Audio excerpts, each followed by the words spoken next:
So I grew up in a family with a dad who was a surgeon. If you go back kind of in the 80s when I grew up, there were a lot of TV shows that sort of glamorized and made heroes out of the doctors.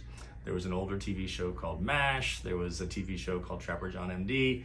And pretty much like the doctors were often wearing scrubs, they were kind of the heroes.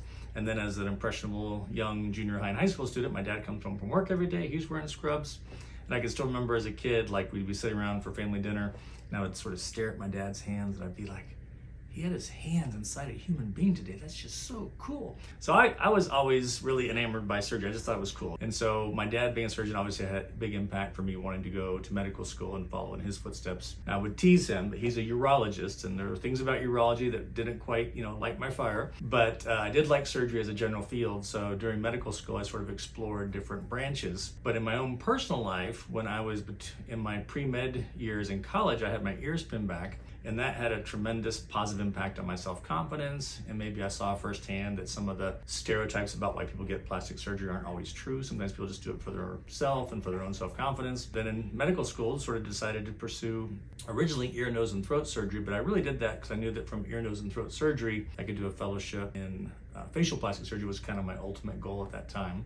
And then you go off and it's 10 years of training when you kind of chalk up med school residency fellowships, about 10 years of your life. So again, in 2002, I joined the University of Utah as a full-time faculty member. And I really liked academics. It was stimulating. You're this new surgeon in town. And it's true, if there's like a tough case in town that nobody wants to do, well, they send it up to the university. That's kind of where the tough cases ended up. So I felt like as a young surgeon, I really incubated really well because I was getting the tougher cases that a lot of doctors didn't want to touch. Sometimes I would kind of joke like, hey, I've been doing this for like 18 months.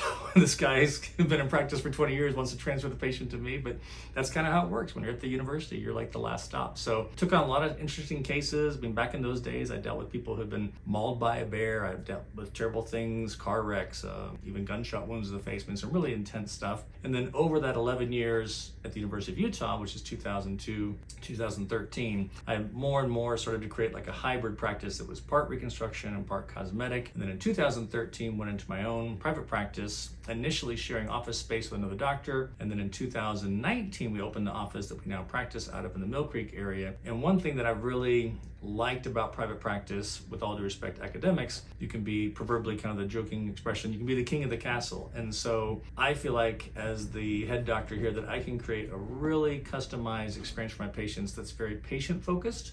And it's not a one-size-fits-all university clinic. So from the second they call our office to how they're going to be treated on the phone, when they check in, sort of the warmth and welcomingness of our waiting room. If they do go forward with surgery, our OR is a boutique OR just for our patients. Everything from the very first phone call to their last postoperative visit is really dialed in for the patient's experience. And that's something that I've really liked about private practice, and another proud reason I've been practicing in Utah for 22 years. So I grew up in Texas. People are sometimes surprised to hear that because I don't have much of a southern drawl. And then for my background, I did my medical education in Houston. So I went to medical school in Houston, Texas. Did a 5-year residency in Miami, a 1-year fellowship in Chicago. And then it was 2002 and I was just sort of looking for a job. And so I looked at some private practice opportunities. I looked at some academic opportunities. And then I got a job offer and interviewed for this place in Utah. And I'm only half joking when I said back then I had to get out a map and where exactly is Utah? I know it's kind of like a little bit east of California, north of Texas. So came out here to interview. That was right around the time when the first Winter Olympics were hosted here. And it was a really great job offer. And at the time, the University of Utah was looking for someone with my skill set. I would say that my skill set is fairly narrow, but also very deep. And so they wanted someone very specialized in facial plastic reconstructive surgery. And so I took the job here in August of 2002 and have never looked back. That's a tough question because obviously I love all the surgeries I do. And one of the things that I like about being a facial plastic surgeon is you're already limited, if you will, and using that word in air quotes, but you're limited to just working from the neck up. But just from that alone, there's so many surgeries you can spend your whole career trying to get, expertise at, and it's a very challenging field. That being said, I think for ladies, one of the operations that can really improve a woman's confidence, make them feel better about themselves, is anything that involves sort of face and neckline rejuvenation. And there's a little bit of a fork in the road. If you're maybe in your 40s or younger and you've never liked your chin, your neck, your jawline, then an operation that I somewhat invented called the 3D neck procedure.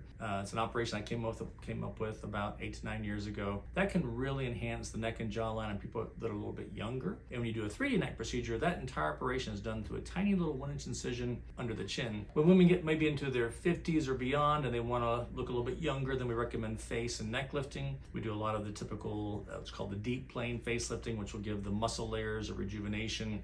These lifts look natural, you won't look over pulled. And for most people who come in that 50 plus age group, if they come in sort of wanting a face or neck lift, pretty commonly we're gonna add some other things on because you've aged in different ways. So we'll often add on maybe laser resurfacing to the surface of their skin or add some cosmetic fat transfer to keep the cheeks round. But I'd say for women, those are probably my 2 favorite procedures, is anything that involves face and neckline rejuvenation. For men, favorite operation, that's a good one. I think it's a national statistic, probably true in our practice, that if you looked kind of behind the scenes in our books, that's probably about 80% of our patients are females, maybe 20% men. I think when men come in, a cosmetic nose job can be a really great procedure for guys. Men still want to look manly, so you got to make sure when you do those nose jobs, you keep kind of a manly, masculine nose. But a lot of times what I'll find for my male patients is often they're motivated to come in because they want to breathe better. And so, not to stereotype, but a pretty typical patient might be a guy in his late 20s, early 30s. He was athletic in high school or college, broke his nose a couple times, kind of lived with it. Now he's, snoring at night and driving his wife crazy, so he comes in to kind of get his nose to breathe better. And then while he's at it, he's like, hey, I've never really liked the bump on the bridge, or I've always thought the tip was kind of droopy. Can we fix those things while we're in there? So combining both what we call functional nasal surgery with a cosmetic nose job can be a real nice procedure for a lot of our male patients, probably one of our more popular ones for younger patients. As we guys get a little bit older, and myself included, we tend to show our aging in our eyes. And so I find that upper eyelid surgeries are a real nice procedure for men, maybe 45 to 50 or older. When your eyes look more youthful, your eyes just kind of pop. So I think upper eyelid surgery. Plus, if you had to look at all surgeries kind of on an intensity scale, I would say that the upper eyelid surgery is a pretty straightforward procedure. You have a 3-4 days of definitely like resting at home, but within like a week to 10 days, you're back to normal activities. So it's a pretty quick recovery. And I think upper eyelids can really help rejuvenate guys, particularly when they're maybe 45 to 50 or older.